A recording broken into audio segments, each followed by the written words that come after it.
नमस्कार मित्रों, मैं प्रोफेसर सीपी वसीम अपने मित्र श्री रवि गोयल साहब के साथ एक नए पॉडकास्ट को लेकर आप सबके सामने हाजिर हूं। फ्रेंड्स, एक बहुत बड़ा प्रश्नवाचक चिन्ह कल से इस देश के हर चिंतनशील प्राणी को लग रहा होगा कि क्या जो एग्जिट पोल के नाम पे देश की जनता को गुमराह किया जाता है, क्या उस पर कोई प्रतिबंध नहीं लगना चाहिए? चूंकि मुझे भ्राताश्री ने कहा था कि आप पहले बोलिए फिर मैं बोलूंगा, तो मैं अपनी बात फिर थोड़ी सी और बढ़ा देता हूं। एग्जिट पोल भारत में लगभग 30-32 वर्षों से मैं नियमित रूप से देख रहा हूं। एग्जिट पोल आए थे, खुशी हुई थी। जैसे ही चुनाव खत्म होता था, जैसे सोलन में आज चुनाव है और अंबाला में परसों होगा, तो सोलन का आज चुनाव खत्म हुआ, आज शाम को एग्जिट पोल आ जाता था। अंबाला में 10 दिन बाद उस दिन अंबाला का। लेकिन उसके बाद, ये मैं बात अच्छी मानता हूं, चलिए, ताकि वोटर बायस ना हो जाए, यह नियम बनाया गया कि जब सारे चुनाव पूरे हो जाएंगे, 2 विधानसभा के हो रहे हैं या 1 विधानसभा के हो रहे हैं, यानी जब उस फेज के इलेक्शन का अंतिम दिन होगा, तभी एग्जिट पोल जनता के सामने लाया जाएगा। कहते हैं एग्जिट पोल पूरे साइंटिफिक मेथड से किया जाता है और इस प्रकार के जो एनालिटिकल डेटा होते हैं, एग्जिट पोल का मतलब यह है कि जब कोई वोटर एग्जिट कर रहा है, बाहर निकल रहा है पोलिंग बूथ से, आप तुरंत उसकी मनोस्थिति जाने। और चूंकि आप जनता को एक सर्वे पेश कर रहे हैं, मैं मान के चलता हूं कि वोटर कोई ना कोई अपना मत जरूर अवश्य देगा और ईमानदारी से देगा, मैं ये आशा करता हूं, क्योंकि उसमें गोपनीयता रखी जाती है। उसमें यह नहीं कि मेरे से पूछा आपने किसको वोट दिया, मैंने कहा एक्स पार्टी को दिया, तो वो सर्वे वाले तुरंत नहीं, गोपनीय रहता है पूरी तरह। कहीं किसी व्यक्ति को किसी हानि का डर नहीं है। पहले भी वेरिएशन तो होगा, जहां भी एग्जिट पोल होगा, क्योंकि ये एक साइकोलॉजी है, साइकोलॉजी से जुड़ा हुआ बिंदु है, लेकिन फिर भी साइंटिफिक अप्रोच कही जाती है। और ये नहीं है कि ये सर्वे लिया और नंबर काउंट किया, 50 लोगों ने ये कहा, 40 लोगों ने नहीं। इस प्रकार के जो डेटा होते हैं, उसके लिए सॉफ्टवेयर अवेलेबल होते हैं और वो सॉफ्टवेयर कंप्यूटर में बहुत अच्छा एनालिसिस करते हैं।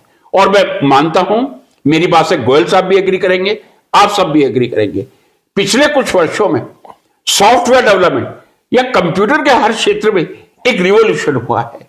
ऐसे सॉफ्टवेयर अवेलेबल हैं जो एक्यूरेसी या यथार्थता के काफी नजदीक होते हैं।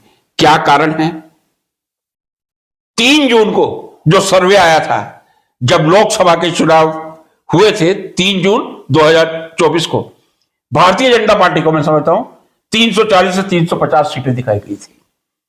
3 अक्टूबर, 4 अक्टूबर को जो शेयर मार्केट का हाल हुआ था, उसने कई लोगों को, विचारों को निशब्द कर दिया था।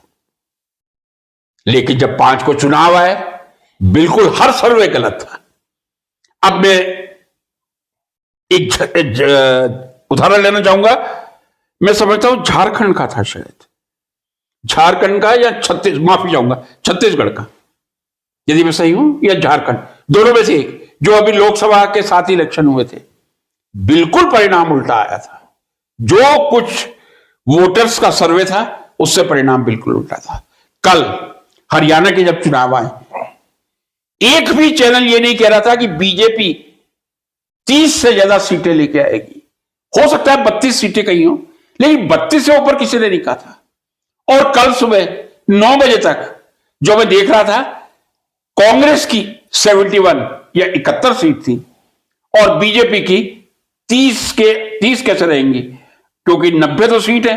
अब आप अनुमान लगा सकते हैं, यदि कांग्रेस की 71 थी तो बीजेपी की 17 या 18 ही रही होगी। सही कह रहा हूं मैं, गलत कह रहा हूं? सही होगा, मैंने देखा नहीं सुबह का। 90 थी, लेकिन यह मैं दावे के साथ कह रहा हूं, 9:30 बजे तक कांग्रेस लीड कर रही थी 71 सीट्स के साथ, और बीजेपी 15 या 17 पे बिचारी पार्टी बन के सिमटी हुई थी।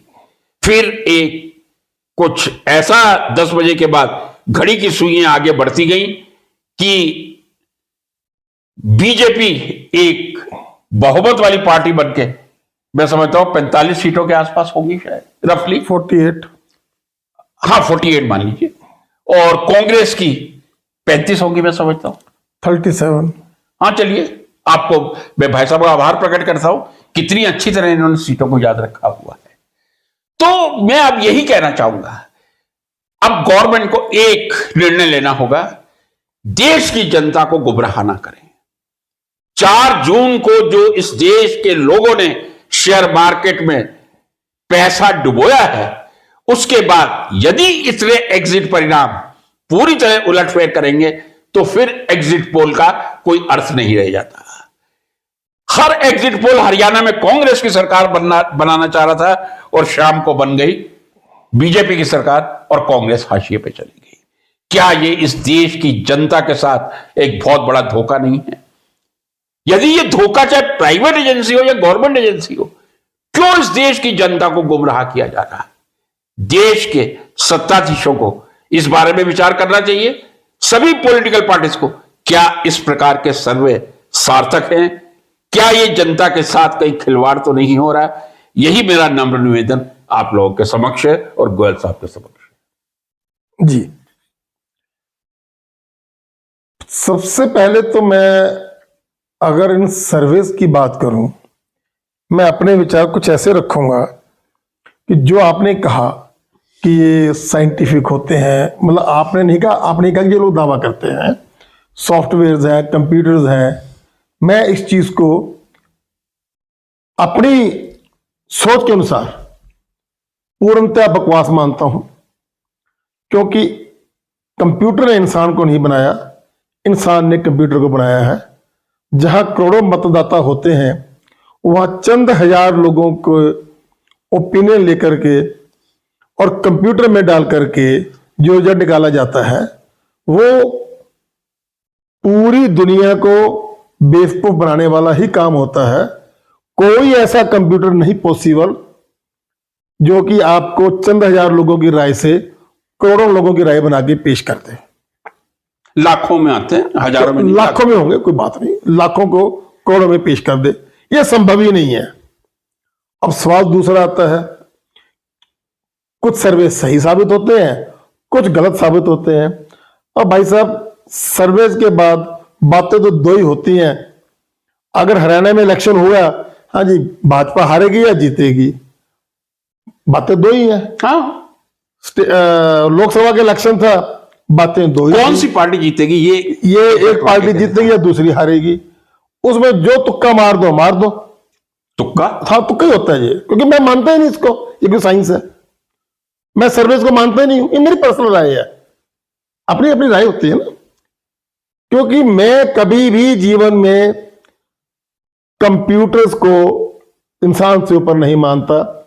चंद हजार लोगों या 1 लाख लोगों की राय को अगर 50 लाख लोगों की राय में कन्वर्ट करना है, कोई कंप्यूटर नहीं कर सकता। ये बिल्कुल बकवास और अनप्रैक्टिकल बात है मेरे लिए। जी जी, ठीक है, सर्वेस होते आए हैं। एक तो मैं ये मानता हूं कि ये जो सर्वे का सिस्टम है, ये कुछ मायने नहीं रखता, ये बकवास है। होता क्या है, पॉलिटिकल पार्टीज अपनी मार्केट में हवा बनाती हैं, उसी हवा के मुताबिक सर्वे बन जाते हैं। जैसे लोकसभा के अंदर भाजपा ने एक बड़ी जबरदस्त हवा बना दी थी कि हम तो 400 पार करने जा रहे हैं, सर्वे उसी के मुताबिक आ गए। हरियाणा के इलेक्शन के अंदर कांग्रेस ने बड़ी जबरदस्त हवा बना दी थी कि इस बार भाजपा गई, हम आ रहे हैं, उसी के मुताबिक सर्वे सामने आ जाते हैं। तो सर्वे सिर्फ एक मनोविज्ञान है कि जैसे लोग कह रहे हैं ये वैसा बना के पेश कर देते हैं, उसमें कोई साइंस नहीं होती है। नंबर 2, अब आपका ये कहना कि ये सर्विस बंद होनी चाहिए, तो सर्विस को जहां तक मैं देख रहा हूं, सर्विस तो न्यूज एजेंसी या कुछ प्राइवेट एजेंसी करवाती हैं, वो उनका बिजनेस है, वो करवाते हैं, उनको उस करवाने में से इनकम आती है, वो करवाते हैं, पेश करते हैं, लोग देखते हैं। अब इसको सरकार कैसे बंद कर सकती है, मैं उस बात को समझ नहीं पा सकता हूं, क्योंकि जब बिजनेस है, आज से नहीं चल रहा, 30 साल से चल रहा है, और सर्वे आज से नहीं फेल हो रहे, 30 साल से फेल हो रहे हैं। तो ऐसा क्या हो गया कि अगर कल कांग्रेस नहीं जीत पाई तो हम सर्विस के ऊपर में क्वेश्चन उठा दें? आज से पहले तो हमने क्वेश्चन नहीं उठाया सर्विस के ऊपर में, लोकसभा के बाद तो हमने ये बात क्वेश्चन नहीं उठाया कि ये देश का धोखा हो गया। बहुत लोगों ने ये उठाया। नहीं, माफ करना, उठाया होगा, मैं आपको गलत नहीं कह सकता। मैंने आज तक कभी किसी को सर्विस के ऊपर इस तरीके से सवाल उठाते नहीं देखा। अगर आपके पास किसी बुद्धिजीवी का, आप जैसे किसी बुद्धिजीवी का सर्वे पर इस तरीके से सवाल उठाने का वीडियो है तो मुझे कृपया भेज दे। मैं दावे से कहता हूं कि आप मुझे एक भी वीडियो नहीं भेज पाएंगे। जो चैनल्स के ऊपर लोग आते हैं, पॉलिटिकल लोग जो हार जाते हैं, वो चैनल्स के ऊपर में आकर के एक दूसरे को ब्लेम गेम खेलना, वो और बात है। एक आप जैसा निष्पक्ष बुद्धिजीवी अगर किसी ने ऐसा वीडियो बनाया हो आज तक, आज से पहले, तो मुझे दिखा देना। मैं आपको वैसे दावे से कह रहा हूं कि ऐसा कोई वीडियो है नहीं है, पर मैं बड़ा दावा नहीं कर सकता कि मैंने कितने वीडियो देखता हूं। हो सकता है 1% मैं गलत निकल जाऊं, कोई वीडियो हो तो मुझे भेज देना, कोई दिक्कत नहीं है। तो जिन सर्वेस के ऊपर में लोकसभा का, ये तो हरियाणा छोटी सी स्टेट का सर्वे था, लोकसभा का इतना बड़ा सर्वे 350 सीट का 240 रह गया, जिससे पूरा देश हिल गया, वो फेल हो गया, तब सर्विस पे कोई क्वेश्चन नहीं उठा। तो मुझे नहीं लगता कि हमें आज की तारीख में, अगर कांग्रेस का सर्वे फेल हो गया कि कांग्रेस जीतेगी नहीं, तो सवाल नहीं उठाना चाहिए। मैं इतना जरूर कहूंगा कि जब वो सर्वे फेल हुआ था तब हर तरफ एक ही आवाज थी, सारा मीडिया बिका हुआ है, सब भाजपा ने खरीदा था, सब भाजपा ने ये लहर चलाई थी। पर आज ये क्यों नहीं कहा जा रहा? सब मीडिया बिका हुआ है, सारा मीडिया कांग्रेस ने खरीद लिया था। आप आज ये बात नहीं कह रहे। उस वक्त आप कैसे विचार थे? अगर ये सर्विस भाजपा के पक्ष में दे और वो सही साबित ना हो तो मीडिया बिका हुआ था। अब अगर सर्वे ने कांग्रेस के पक्ष में दिया और नहीं साबित हुआ तो ये सर्विस के ऊपर गवर्नमेंट बैन लगाए। तो मैं इस चीज के साथ सहमत नहीं हूं, ना ही मैं सर्विस को कोई पॉइंट देता हूं। ये बिजनेस है, 30 साल से चल रहा है जी, सर्वे वाले कर रहे हैं। और एक चीज मैं आपको अपने बारे में बता दूं, और आपको ये बात मेरे बारे में भली भांति पता है, इलेक्शन के बाद हम क्योंकि लंबे समय से पर्सनल डिस्कशन हमेशा करते हैं, आपको अच्छे से पता है कोई भी इलेक्शन हो, मैं इलेक्शन खत्म होने के बाद ना सर्वे देखता हूं, ना सवेरे 8 बजे टीवी देखने बैठ जाता हूं आज क्या होगा। मैं शाम को 6-7 बजे जब न्यूज देखता हूं तब देख लेता हूं भी कौन सी पार्टी जीत गई, कौन सी हार गई। ठीक है, ये आपको अच्छे से याद होगा।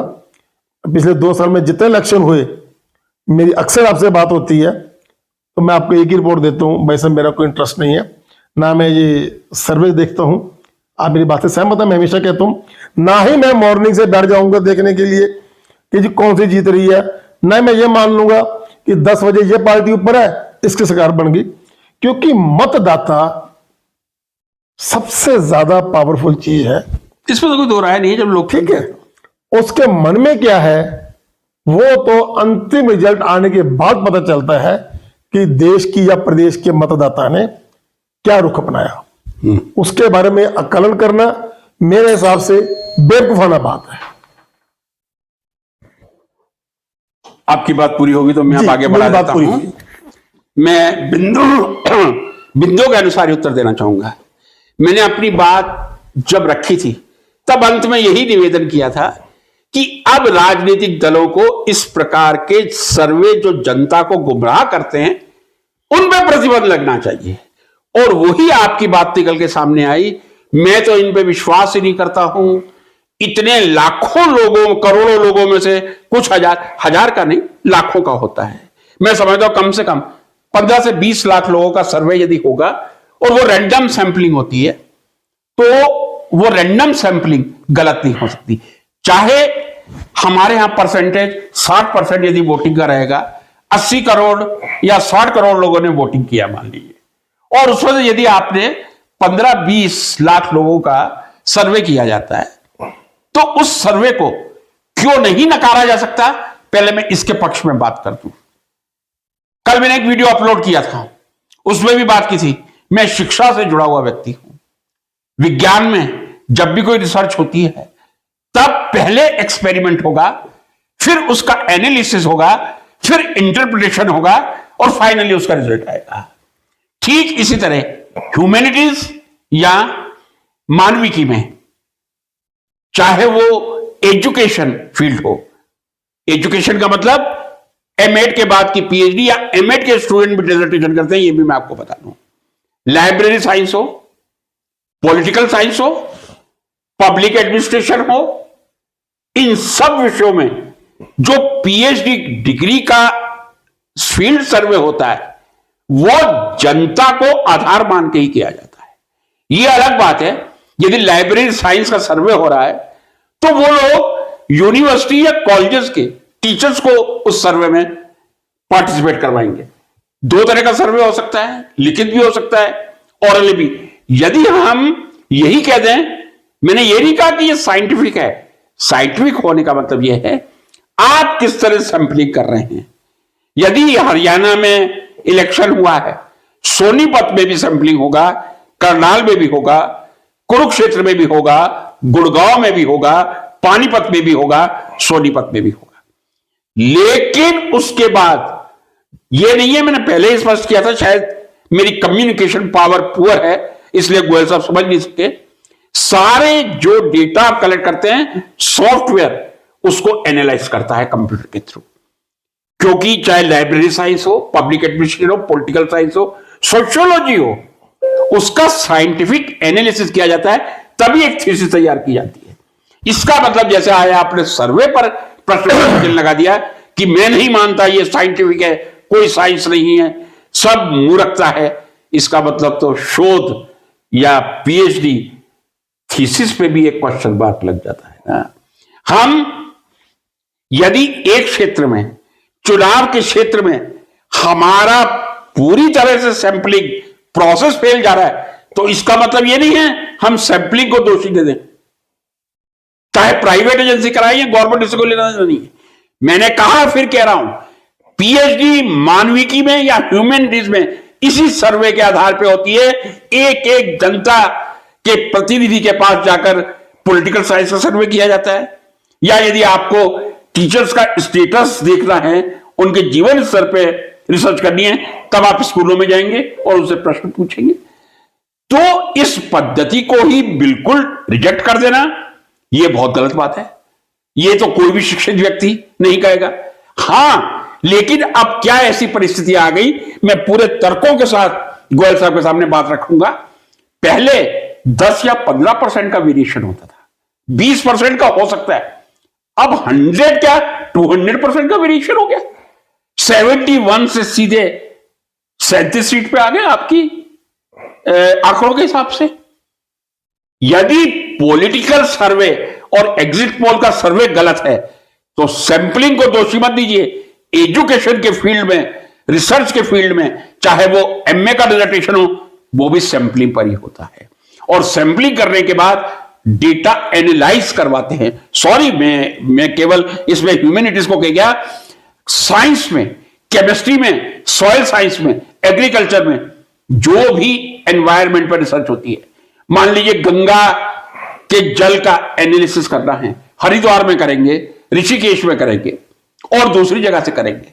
जो साइंस का फील्ड है, एनवायरमेंट जो तेजी से ग्रो कर रहा है, सैंपलिंग के आधार पर ही किया जा सकता है।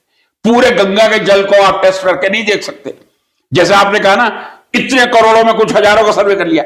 गंगा ऋषिकेश में कितनी पवित्र है, हरिद्वार में कितनी पवित्र है, जब वो गंगोत्री से निकलती है तब कितनी पवित्र है, इसी को सैंपलिंग कहा जाता है।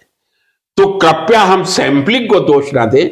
मुद्दा यह है, क्या कारण है इन वर्षों में, पिछले कुछ वर्षों में, लोकसभा के चुनाव में जून में, और आप कह रहे हैं इससे जनता को कोई फर्क नहीं पड़ता।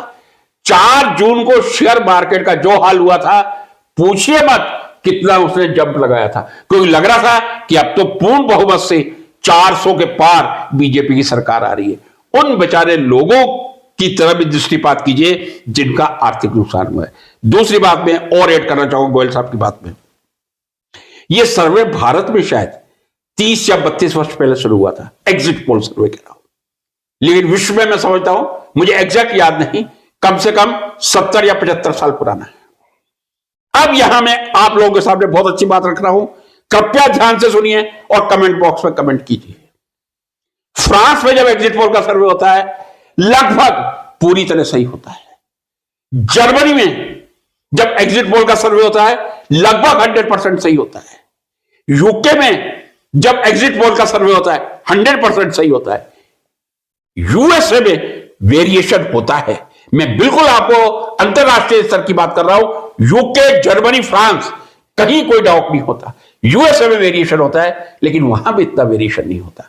मेरा चर्चा का मूल उद्देश्य यह था, शायद हम चर्चा से भटके, क्या कारण है 32 सालों से सर्वे हो रहा है और पिछले 1, 2, 4 वर्षों से यह सर्वे पूरी तरह से फेल जा रहे हैं।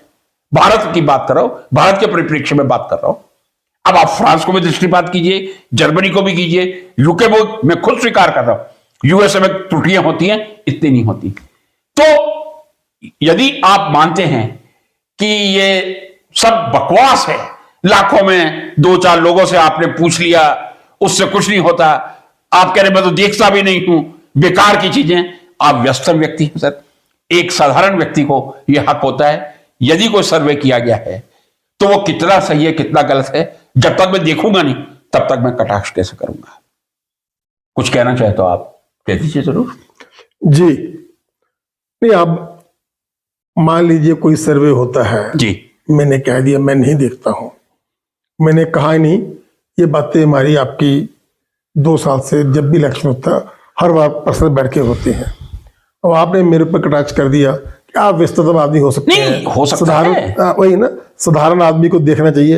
भाई साहब ऐसा नहीं होता, हर व्यक्ति का अपना इंटरेस्ट होता है। नहीं, मैं व्यक्तिगत इंटरेस्ट की बात, ये चीजें सर्वे ये चीजें मैं भी आ रहा हूं, ये चीजें कौन किसको देख रहा है किसको नहीं देख रहा, इसको ऐसे नहीं कह सकते कि आप व्यस्ततम आदमी हो सकते हैं, पर आपको देखना चाहिए।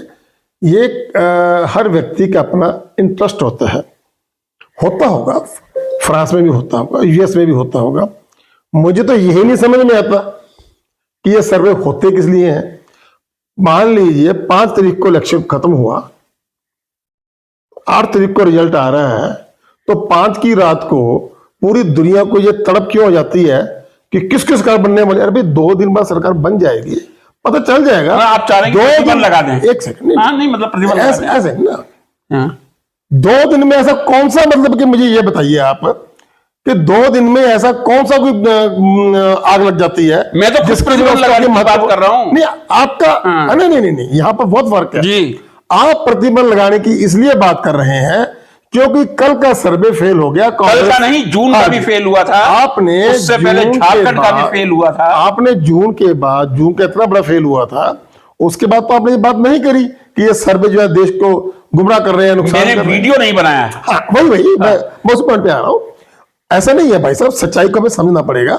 उस वक्त तो हम आपके ये विचार थे कि मुझे तो पता ही था कि ये इतना कुछ नहीं होने वाला, ये सब बिका हुआ मीडिया है, मीडिया ने हाइप बनाया था। क्या मैंने कही थी ये बात? ऐसी बातें आपने सोची थी, सोचते हैं। अच्छा, मैं भी सोचता हूं। सोच आपके मस्तिष्क में पहुंच गई, आ जाती है। सुपर एआई का इसको सुपर एआई नहीं कहते। हम जब सारा दिन एक दूसरे के साथ बैठते हैं तो एक दूसरे की भावनाओं को समझ लेते हैं। मैं उस बात पे नहीं आ रहा।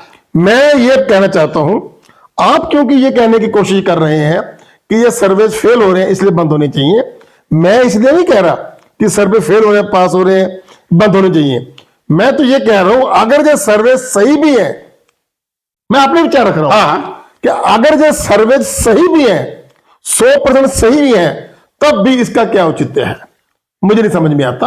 हो सकता है मैं मंदबुद्धि हूंगा, मैं ज्ञानी नहीं हूं, कि जो इलेक्शन का परिणाम प्रत्यक्ष रूप में 2 दिन के बाद आने वाला है, तो 2 दिन पहले पूरी दुनिया, पूरा विश्व टीवी से चिपक कर करके ऐसा क्या उसमें ढूंढता है कि परसों किसकी सरकार बनेगी, परसों बन तो जाएगी।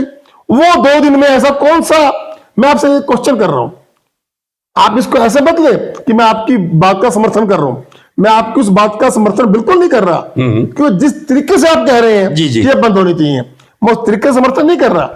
मैं तो खुद आपसे एक सवाल कर रहा हूं, मैं कहता हूं मान लीजिए सर्वे सही भी होते हैं जी। मुझे ये बता दीजिए कि वो लास्ट 2 दिनों में जी ऐसा कौन सा तूफान आने वाला होता है जिसको ये सर्वे मतलब बढ़िया बना देते हैं, कुछ देश का कुछ समाज का फायदा कर देते हैं। हम एक ही बात करते हैं, काम वो हो जिससे देश को कोई फायदा हो। लोगों का सर्वे से कोई देश को फायदा नहीं। नहीं, मैं पूछ रहा हूं आपसे, कोई फायदा होता है? क्या फ्रांस बेवकूफ देश है? जर्मनी का मैंने नाम लिया, बेवकूफ है। यूके बेवकूफ है, यूएसए बेवकूफ है। इंडिया में सर्वे हुए इतने सालों से, सब बेवकूफ हैं।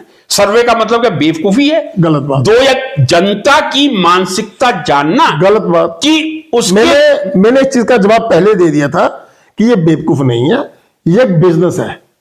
बिजनेस को बिजनेस की तरह देखो, उसमें से बाकी चीज ना ढूंढो। दुनिया के अंदर लाखों प्रोडक्ट रोज बिकते हैं, आप मेरी बात को ट्विस्ट बहुत कर देते हैं। मैं समझ नहीं पाया। मैं बताता हूं, आप मेरी बात को ट्विस्ट कर देते हैं। हाँ। अब आपने मेरी बात को ट्विस्ट कर दिया कि मैं ये कहने की कोशिश कर रहा हूं फ्रांस बेवकूफ है, सारी कंट्री हुआ ना, नहीं हुआ ना। आप मेरे 2 दिन बाद रिजल्ट आ रहा है, मेरे होने नहीं। मैं क्या कह रहा हूं आपको, मैंने अपने पहले वक्तव्य में एक बात कही थी कि इसको बंद कर दो, चालू कर दो, ये कोई सवाल ही नहीं है, ये बिजनेस है। आप किसी भी बिजनेस को, दुनिया में लाखों बिजनेस हो रहे हैं, मैरिजेस होती हैं, मतलब ये बिजनेस है, मान ये बिजनेस है। और इस बिजनेस के अंदर सही गलत नहीं होता। किसी को कुछ खरीदना है, किसी को कुछ बेचना है, उसमें सही गलत नहीं होता। लेकिन अगर आप कहते हो जो बिजनेस बंद कर दिया जाए, वो अलग इशू है। मेरे मुताबिक अब मान लीजिए आपको फिजूल खर्ची पसंद नहीं है। क्या पसंद नहीं है? फिजूल खर्ची मान लो आपको पसंद ना हो, एज ए पर्सन। मान लीजिए, मैं आपसे मामले बात कर रहा हूं, शादियां होती हैं, करोड़ों रुपए वेडिंग प्लानर वाले ले जाते हैं। अगर आपको ये नहीं है, पक्ष में नहीं हूं, आप इस पक्ष में नहीं हो ना, नहीं हो ना, तो फिर आपके लिए तो ऐसा बकवास हो गया। लेकिन नहीं, वेडिंग वाले की बात कर रहा हूं मैं वेडिंग की बात कर रहा हूं ना। लेकिन आपके जैसे आपने खुद कह दिया कि मैंने जस्ट एक सवाल किया था हाइपोथेटिकली कि अगर मैरिजेस के ऊपर अरबों रुपए खर्चे होते हैं, ऐसे समाज में बहुत लोग हैं जिन्हें चीजें नहीं पसंद है। आपने कह दिया मैं भी उनमें से एक हूं, इतने खर्चे नहीं होने चाहिए। लेकिन वो कोई गलत नहीं है, वो बिजनेस है। करने वाले करते हैं, जिनको उसका इंटरेस्ट है वो उसे परचेज करते हैं। सर्विसेज, प्रोडक्ट बिजनेस होते हैं। बिजनेस के अंदर गलत या ठीक नहीं कहा जाता। बाजार में हजारों प्रोडक्ट है, आपको आधे प्रोडक्ट पसंद है, आधे प्रोडक्ट ना पसंद है, तो आप ये नहीं कह सकते कि जो आपको प्रोडक्ट ना पसंद है कि वो लोग बेवकूफ है, नहीं कह सकते। इसी तरीके से आप मेरे शब्दों को ऐसा मत कहें कि मैं लोगों को बेवकूफ कह रहा हूं। मैं बेवकूफ नहीं कह रहा। I am not interested in this product, it's okay. Otherwise मैं इसको ना सही कहता हूं ना गलत कहता हूं। It's a business, it's a product. जिनको शौक है, उनको जो सर्विस करते हैं वो कि धर्म का काम तो नहीं कर रहे भाई साहब, वो बिजनेस कर रहे हैं, चैनल चला रहे हैं, अर्निंग कर रहे हैं, वो अपना बिजनेस कर रहे हैं, चला रहे हैं। तो मैं आपको सिर्फ ये कहने की कोशिश कर रहा हूं, it's a business, it's a product. समझ गया आपकी बात में। अब ठीक है ना, अब मेरी बात बात समझ गया। Thank you. अब मैं थोड़ा सा समझाने के लिए आपको आप देखिए, बड़ी विचित्र अवस्था में आके हम खड़े हो गए हैं। ये एक बिजनेस है, आप कह रहे हैं। ऐसा बिजनेस जो झूठी खबरें देकर शेयर मार्केट में और म्यूचुअल फंड, जिसकी आजकल बहुत प्रचार जिसका चल रहा है, उसमें लोगों का कत्लेआम करवा दे, लेकिन व्यापारी को फायदा होना चाहिए। कैसी मानसिकता है ये हमारे भारतीयों की। मेरा व्यापार चलना चाहिए, चाहे उस मेरे झूठे व्यापार में लाखों लोगों का स्वाहा हो जाए, उससे कोई लेना देना नहीं है। मित्रों, चर्चा यह थी कि यदि वास्तव में सर्वे होने चाहिए, मैं मानता हूं, लेकिन इस तरह जनता को गुमराह करने वाले सर्वे नहीं होने चाहिए। मैं समझता हूं इस देश के राजनीतिक दलों को एक कमेटी बनानी चाहिए बुद्धिजीवियों की, और उनको मालूम करना चाहिए क्यों इन पिछले 3-4 वर्षों में सर्वे इतने गलत उतर रहे हैं और जनता उनका शिकार हो रही है। यदि बिजनेस का अधिकार है, सर्वे का अधिकार है, मैं भी मानता हूं, मैं उसको बिजनेस के रूप में नहीं कहूंगा, मैं एक डेमोक्रेटिक मेथोडोलॉजी के रूप में कहूंगा कि जब एग्जिट हो रहा है किसी वोटर का, उसकी मानसिकता को जान के हम देश की नब्ज को पकड़ सके। शायद फ्रांस, जर्मनी, यूके, यूएसए हमसे बहुत पहले से एग्जिट पोल कर रहे हैं। विरोधाभासी बात हम नहीं करें कि मैं चाहता भी हूं, नहीं भी चाहता हूं। व्यापार है, ऐसा व्यापार नहीं हो कि दूसरे की गर्दन काट के हम अपने व्यापार को सफल बनाएं। मित्रों, मैं आशा करता हूं। अब भाई साहब ने मुझ पर एक आरोप लगाया, एक मिनट मैं अपनी बात पूरी कर लूं। अच्छा। इन्होंने मेरे ऊपर आरोप लगाया था जून में तो आप कुछ नहीं बोले। अरे भाई साहब, पूरा देश बोल रहा था। और मैं आपको एक प्रमाण दे दूं, चैनल का नाम भी लूंगा। जिस चैनल के व्यक्ति ने सर्वे किया था, जब विपक्ष वाले उनसे प्रश्न कर रहे थे, आप विश्वास कीजिए, यू बिलीव मी, लिटरली उनकी आंखों से आंसू निकल रहे थे और वो फूट फूट के रो रहे थे और उनको संवेदना दी जा रही थी। बड़ी विशाल चर्चा हुई थी जून में। मुझे आश्चर्य ये हो रहा है आजकल के खुले मीडिया के समय में ये मेरे से प्रश्न कर रहे हैं कि जून में तो देश में किसी की चर्चा नहीं होती। बहुत चर्चाएं हुई थी, किसी ने वीडियो नहीं बनाया। कल मैंने अपने स्वयं का वीडियो अपलोड किया था, जरूर सुनिएगा आप मेरे चैनल पे जाके, वहां भी मैंने ये बातें कही थी। और आज हमने इसको डिस्कशन का रूप दिया ताकि शायद आप लोगों को समझने में आसानी रहे कि हमारे देश में किस तरह के व्यापार चल रहे हैं। अब आप जो कहना चाहिए। बिल्कुल, मैं आपकी इस बात से पूर्णतः सहमत हूं कि अगर देश में कोई झूठ का व्यापार चल रहा है और उस झूठ के व्यापार से लोगों का नुकसान हो रहा है, तो उस व्यापार पर अंकुश लगाने का काम हमारी सरकार को करना चाहिए। बिल्कुल, इस विषय के ऊपर मैं आपसे कहीं डिफरेंट बात नहीं बोल रहा, वो मैं आपकी बात से सहमत हूं। और मैंने तो बल्कि ये खुद भी कहा कि मैं खुद इस व्यापार का प्रोडक्ट परचेज नहीं करता हूं, इनकी मैं देखता ही नहीं हूं, क्योंकि मुझे ये बिजनेस खुद को अच्छा नहीं लगता कि क्या मतलब है इस चीज का। 2 दिन पहले आप इतना दुनिया और टीवी से चिपक जाती है सब छोड़ करके कि परसों किसकी सरकार बनने वाली है। अरे परसों परिणाम आ रहा है, परसों गिनती हो रही है भाई, परसों शाम को 5 बजे आपको सरकार मिल जाएगी। मेरा एक ही सवाल है, आपसे नहीं है, वो आप ही की फेवर में कर रहा हूं। जी जी, क्योंकि उसको मैंने पहले भी बोला, आपने उसको मुझे गलत रूप दे दिया कि मैं तो सबको बेवकूफ कह रहा हूं। मैं किसको बेवकूफ नहीं कह सकता, ऐसा कोई मेरे को अधिकार नहीं है।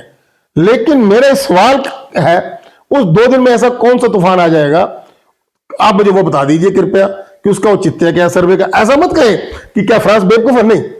हिंदुस्तान के अंदर 5 तारीख को जो सर्वे आया, मान लीजिए वो सही आया होता कि ये भाजपा की सरकार बन रही है और 7 तारीख को सरकार बन गई भाजपा की, तो 2 दिन के अंदर देश के लोगों को उस सर्विस से क्या लगाया ना मेरे लिए, क्या मुझे इसका उत्तर देने का हक बनता है? पूरा हक है आपका। मित्रों, मानव जन्म से जिज्ञासु है, ईगर है। उसमें एक जिज्ञासा होती है कि क्या होने वाला है। उसीलिए ये सर्वे करवाए जाते हैं ताकि जनता की नब्ज टटोली जा सके कि जो लोकतंत्र चल रहा है, उस लोकतंत्र में लोगों की वास्तविक मानसिक स्थिति क्या है। और जब वो वोट के रूप में परिणित हो जाते हैं, स्पेशल ईवीएम के युग में, मैं इस चर्चा को यहां समाप्त करना चाहूंगा इसी बात के साथ, ईवीएम के युग में अचानक किस तरह से परिवर्तन लाया जा सकता है। सर्वे होने चाहिए। मानव जिज्ञासु है। आज दिन तक मैं समझता हूं गोयल साहब के अलावा किसी बुद्धिजीवी ने इस पर प्रश्न नहीं उठाया। मैं समझता हूं सरकार को इनकी बात को बहुत ध्यान से सुनना चाहिए कि मानव प्रकृति से जिज्ञासु होता है, पैदाइशी जिज्ञासु होता है। फिर 2-3 दिन में इतनी क्या बेचैनी है, वो ये चाहते हैं कि जो कुछ ईवीएम कहे उसको स्वीकार कर लिया जाए। मैं समझता हूं अब भाई साहब की मंशा समझ गए और मेरी भी मंशा समझ गए। गलत गलत गलत गलत गलत। आपने अंत आते हैं फिर आपने मेरे साथ खेला कर दिया। नो नो नो नो, आपने अंत आते आते मेरे साथ फिर खेला कर दिया। आप खेला बहुत करते हो। खेला तो कल हुआ था। आप खेला मेरे साथ बहुत करते हो। खेला तो कल हुआ था। आपको जो है ये कांग्रेस की इस गंदी मानसिकता के पूरा देश हंसता है। आप उस मानसिकता को सपोर्ट करते हो। अगर कल खेला होना होता तो फिर जेएनके के अंदर भी भाजपा की सरकार होती, हरियाणा में तो भी होती। ये आपकी सोच हो सकती है, ये ना देश की सोच है, ना देश के मतदाताओं की सोच है। और मेरा ख्याल है अब आप जैसे बुद्धिजीवियों को, अगर आप कांग्रेस को वाकई में ही चाहते हो आगे बढ़ाना, अगर आप चाहते हो, मैंने तो कभी नहीं कहा नहीं, चलिए, अगर आप चाहते हो कि भाजपा के मुकाबले में कांग्रेस सशक्त बन के आए, तो मैं आपसे एक ही विनती करूंगा कि आप उसको बुद्धि दीजिए कि सही और सत्य की तरफ बढ़े। ये जीत गए तो हमारी जीत, हार गए तो ईवीएम में हरा दिया, इस गंदी सोच से जिसके ऊपर देश हंसता है, हाँ। ये इस टाइप की सोच कांग्रेस को पीछे ही कर रही है, आगे नहीं कर रही। मैं कभी भी ये नहीं चाहता हूं कि कांग्रेस समाप्त हो, क्योंकि भले मैं भाजपा का वोटर हो सकता हूं, लेकिन देश की राजनीति की तो कोई राजनीति, चर्चा ही नहीं कर रहा है। नहीं आपने कर दिया बाद में, नहीं आपने कर दिया, मैंने किस राजनीति से आपने करा? एंड में आपने बोल तो दिया ईवीएम का खेला, वो हो गया सारा कुछ, नाम लेने से कुछ नहीं होता, शब्दों में ही जाल बिछा होता है। एक बुद्धिजीवी किसको कहते हैं?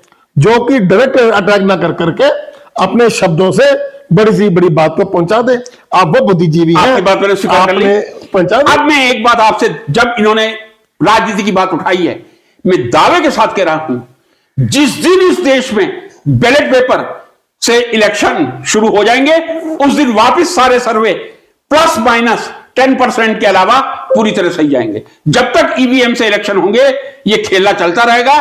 जिस दिन बैलेट पेपर से इलेक्शन हो गया, उस दिन ये सर्वे पूरी तरह सही साबित होंगे। मैं समझता हूं, कहने के लिए मेरे पास बहुत कुछ है, लेकिन जनता का, दर्शकों का और आपका हृदय से आभार प्रकट करता हूं। धन्यवाद। नमस्कार।